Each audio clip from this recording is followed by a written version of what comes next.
1974 yılında Mısır hükümeti, Gize piramitlerinin onarım çalışmaları için bir grup mühendisi sahaya gönderdi. Mühendisler ölçüm aldı, yapıyı inceledi ve sonra durdu. Büyük piramidin dört köşesinin birbirine göre sapma miktarı 58 milimetre. 58 milimetre, 230 metre uzunluğundaki bir yapıda. Bu sapma oranı, modern lazer ölçüm sistemleri ve bilgisayar destekli mühendislikle bile zar zor ulaşılabilecek bir hassasiyeti temsil ediyor. Milattan önce 2600 yılında kağıt yoktu, bilgisayar yoktu, lazer yoktu, demir araç yoktu ve yine de 230 metrelik bir yapıda 58 milimetrelik sapma. Modern inşaat mühendisleri bu rakamı gördüklerinde tek bir şey söyledi: bu bugün bile bu kadar hassas yapılması son derece güç. Ama Büyük Piramit, bugün size anlatacağım 5 keşiften yalnızca başlangıç noktası. Çünkü dünyanın dört bir yanında, çölün ortasında, ormanın içinde, denizin altında ve Türkiye'nin topraklarında bilimin tam olarak açıklayamadığı, mevcut teknoloji anlayışımızla üretilmesi imkansız görünen yapılar ve heykeller var. Bunların bir kısmı binlerce yıl önce yapıldı. Bir kısmı yeni keşfedildi. Ve hepsinde ortak bir soru var: nasıl? Bugün bu 5 keşfin içine giriyoruz. Her biri gerçek, her biri belgelenmiş ve hepsi insanlığın geçmişi hakkında sandığımızdan çok daha derin sorular soruyor. Sonuna kadar izleyin, çünkü beşinci keşif hem yeni, hem en büyük, hem de en az konuşulan Türkiye'nin topraklarından geliyor ve bu keşif tüm listedeki en rahatsız edici soruyu barındırıyor. Bölüm 1: Büyük Piramidin çözülemeyen mühendisliği, rakamların anlatamadığı şey. Gize, Mısır, milattan önce 2560. Büyük Piramit. Yükseklik 146,5 metre. Taban uzunluğu yaklaşık 230 metre. Toplam taş blok sayısı 2,3 milyon. Her bloğun ortalama ağırlığı 2,5 ton. En ağır bloklar 80 ton. Bu rakamları biliyorsunuz. Ama şunu biliyor musunuz? Büyük Piramidin kuzey-güney ekseninin gerçek kuzeyden sapması 0,05 derece. Taban alanındaki düzlem sapması 2,1 santimetre. 230 metrelik bir alanda. Dört yüzünün tam güney, kuzey, doğu ve batıya hizalanması, GPS hassasiyetinde. Modern inşaat mühendisi Mark Lehner, 1990'lardan bu yana Gize üzerinde çalışıyor. Ve şunu söylüyor: Büyük Piramidi bugün inşa etmek istesek, tüm modern teknolojimizle aynı hassasiyeti elde etmek için en az 10 yıl planlama gerekirdi. 10 yıl planlama, modern teknolojiyle. Milattan önce 2560'ta ise tahminlere göre yapı 20 yılda tamamlandı. Bu demek oluyor ki günde ortalama 800 blok yerleştirildi. Saatte 33 blok. Yaklaşık her 2 dakikada bir blok. 24 saat aralıksız. Bu fiziksel olarak nasıl mümkün? Ama asıl soru blok sayısında değil. 2017 yılında Scan Pyramids projesi kapsamında müyon parçacığı tarama teknolojisiyle Büyük Piramidin iç yapısı incelendi.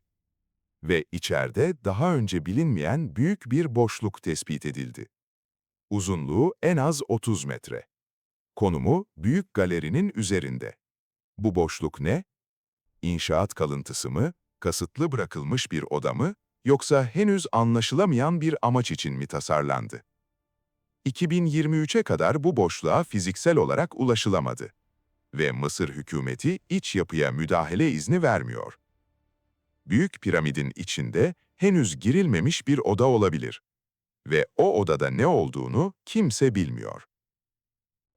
Bu videoyu beğendiyseniz ve bu tür keşifleri düzenli olarak öğrenmek istiyorsanız şu an kanala abone olun. Her hafta Dekoni, Türkiye'nin ve dünyanın geri kalanının gizli tarihini ele alıyoruz.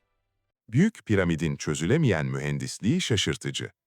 Ama şimdi anlatacağım ikinci keşif, Mısır'ın çok ötesinde.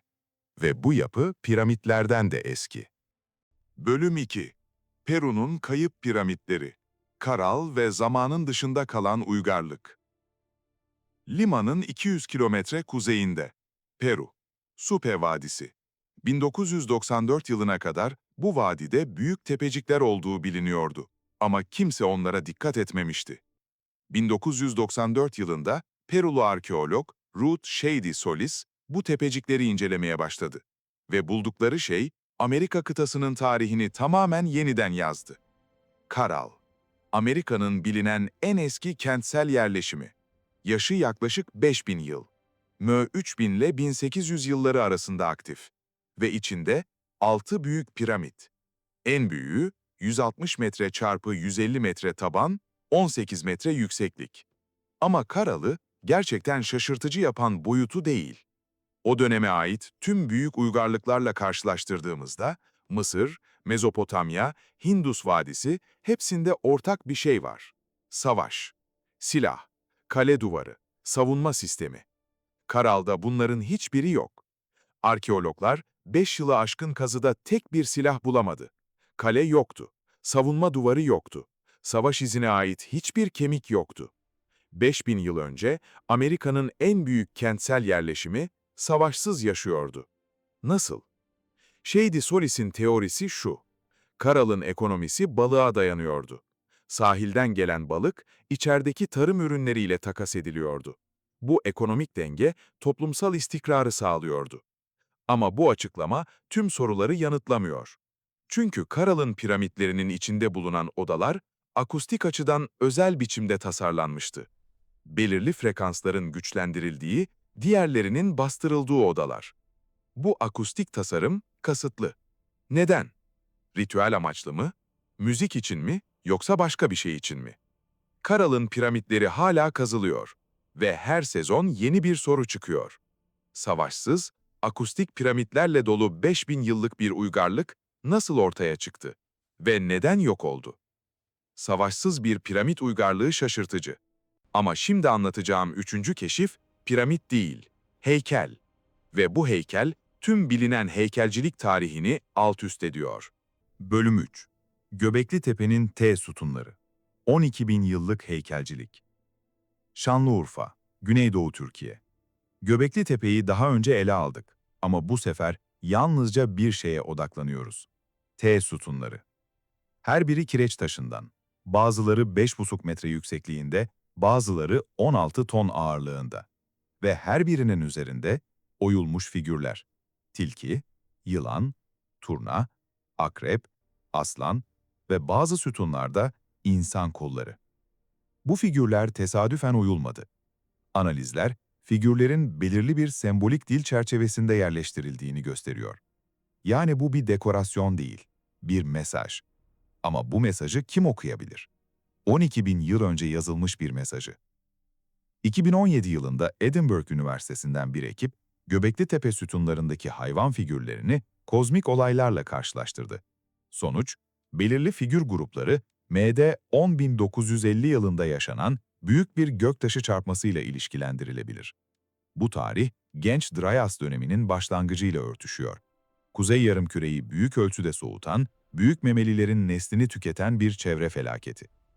Yani Göbekli Tepe'nin sütunları bu felaketi kaydediyor olabilir.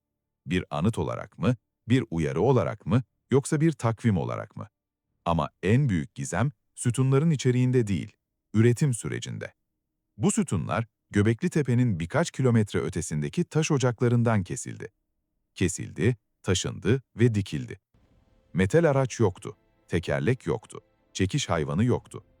Bilim insanları bu sütunların nasıl taşındığını hala tam olarak açıklayamıyor. Deneysel arkeoloji çalışmaları, büyük insan gruplarının iple çekerek taşıyabileceğini öne sürüyor. Ama 16 tonluk bir taşı, pürüzlü Anadolu arazisinde birkaç kilometre taşımak için ne kadar insana ihtiyaç var? Hesaplar yapıldı, en az 500 kişi. Koordineli, planlı, organize. 12 bin yıl önce tarımın bile bilinmediği bir dönemde. Bu organizasyonu kim sağladı ve neden? 12 bin yıllık bir mesaj ve açıklanamaz bir inşaat süreci. Ama şimdi anlatacağım dördüncü keşif hem daha büyük, hem daha gizemli, hem de çok daha az bilinen. Bölüm 4. Güney Amerika'nın devasa kaya heykelleri, San Agustin'in unutulan uygarlığı. Güney Kolombiya, San Agustin, Magdalena ve Cauca nehirlerinin kaynaklandığı dağlık bölge. Bu ismi muhtemelen duymadınız. Ama burada yaklaşık 2 ila 8. yüzyıllar arasında yaşayan ve adı bilinmeyen bir uygarlık 500'den fazla devasa taş heykel bıraktı. Her biri farklı, her biri benzersiz ve her biri rahatsız edici. Heykellerin bir kısmı insan formunda ama yüzler karanlık bir gülümsemeyle, keskin dişlerle, uzun düşük alınlarla. Bir kısmı insan ve hayvan arası melezleri temsil ediyor. Jaguar insan, yılan insan, yarasa insan. 1800 yıllık taş heykeller, maruz kaldıkları tüm hava koşullarına rağmen hala keskin.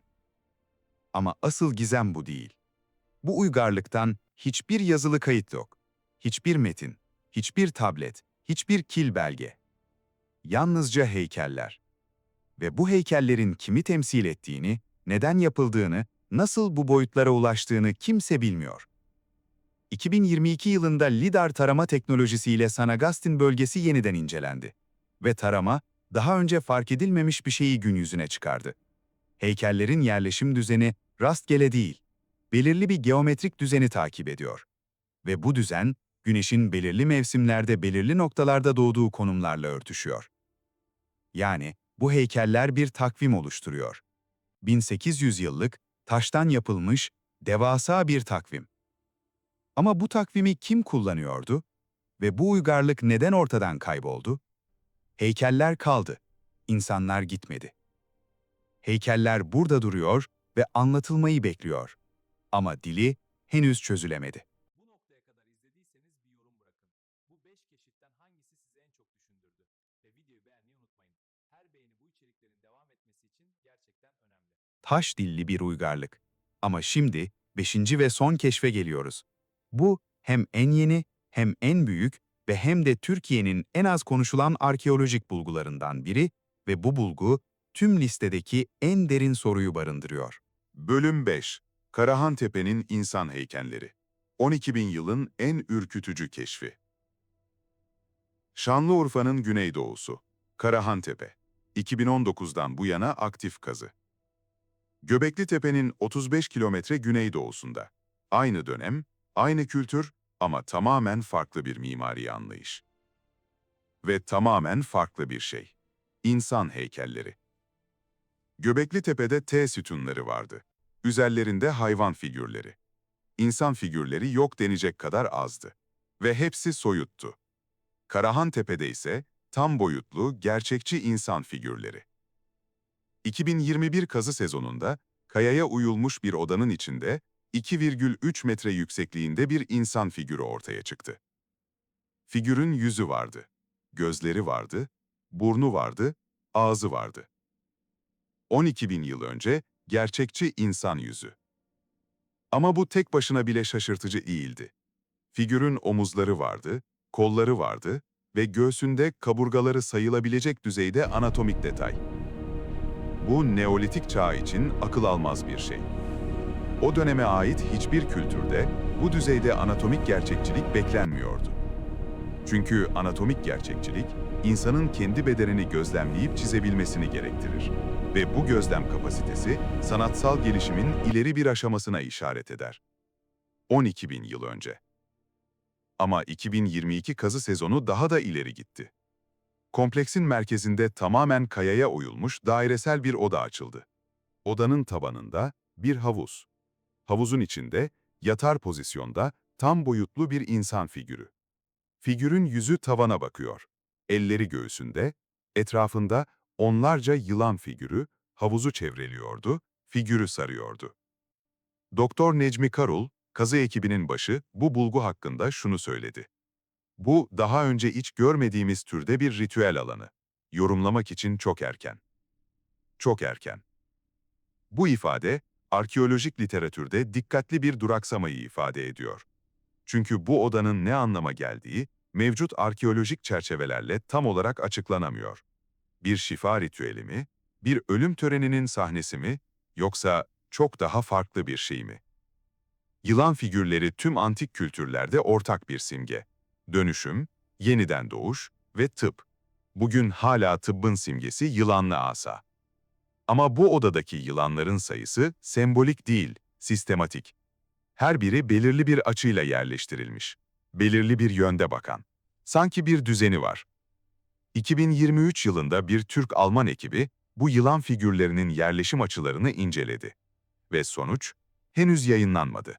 Ama sızdırılan bilgilere göre yılan figürlerinin açıları belirli gök cisimlerinin belirli mevsimlerdeki konumlarıyla örtüşüyor. Yani bu oda aynı zamanda bir astronomi haritası. 12 bin yıl önce. Kayaya uyulmuş, insan figürüyle süslenmiş, yılanlarla çevrilmiş ve gök cisimlerine hizalanmış. Bu odayı kim yaptı? Neden yaptı? Ve içinde gerçekten ne oluyordu? Karahantepe kazıları her yaz devam ediyor. Her sezon cevaptan çok yeni soru geliyor. Ama şu an bilinen şu: bu kompleksin yalnızca %15'i kazıldı. Geri %85'i ise toprağın altında. Ve o toprağın altında ne yattığını kimse bilmiyor. Kapanış. 5 keşiften geçtik bugün. Büyük Piramidin 58 milimetrelik hassasiyetinden ve içindeki keşfedilmemiş odadan, Karal'ın savaşsız, akustik piramitlerinden, Göbekli Tepe'nin 16 tonluk sütunlarındaki şifreli mesajdan, Sanagasti'nin taş dilli adı bilinmeyen uygarlığından ve Karahan Tepe'nin 12 bin yıllık insan yüzünden ve yılanlarla çevrili gizem odasından. Hepsi farklı kıtalarda. Hepsi farklı dönemlerde. Ama hepsi aynı soruyu sormamızı sağlıyor. İnsanlık sandığımızdan çok daha erken ne biliyordu? Büyük Piramit bize şunu söylüyor: hassasiyet teknoloji gerektirmiyor, bilgi gerektiriyor. Ve o bilgi nereden geldi hala tam olarak bilinmiyor. Karal bize şunu söylüyor: uygarlık savaşla kurulmak zorunda değil. 5000 yıl önce bunu bilen bir topluluk vardı ve onların mirası neredeyse tamamen unutuldu. Göbekli Tepe bize şunu söylüyor: 12 bin yıl önce insanlar gökyüzünü gözlemledi, felaketi kaydetti ve onu taşa kazıdı. Hem bir hafıza hem de bir mesaj olarak. Sanagustin bize şunu söylüyor: bazı uygarlıklar söz değil, taş bıraktı. Ve o taşlar dilimizi anlayamadığımız bir şeyi anlatıyor. Ve Karahan Tepe bize şunu söylüyor: en büyük keşifler henüz kazılmamış toprakların altında bekliyor. Bu 5 yapı ve heykel, insanlığın geçmişinin ne kadar derin olduğunu gösteriyor. Ama aynı zamanda şunu da gösteriyor: biz bu geçmişin yalnızca küçük bir parçasını okuyabildik. Göbekli Tepe'nin %5'i kazıldı. Karahan Tepe'nin %15'i. Sanagasti'nin heykellerinin büyük çoğunluğu hala yerinde duruyor ve incelenmedi. Karal'ın akustik odaları tam olarak çözülmedi. Ve Büyük Piramidin içindeki boşluk henüz girilmedi. İnsanlık tarihi sandığımızdan çok daha uzun ve o tarihin sayfalarının büyük çoğunluğu henüz çevrilmedi. Her kazı bir sayfa çeviriyor. Her analiz bir cümle okuyor. Ve belki de bu sayfaların sonunda şunu bulacağız: biz tarihin ilk kez bu soruları soran nesli değiliz ve son da olmayacağız. Ama şu an bu sayfaları çevirenler biziz ve bu sorumluluk küçümsenemeyecek kadar büyük.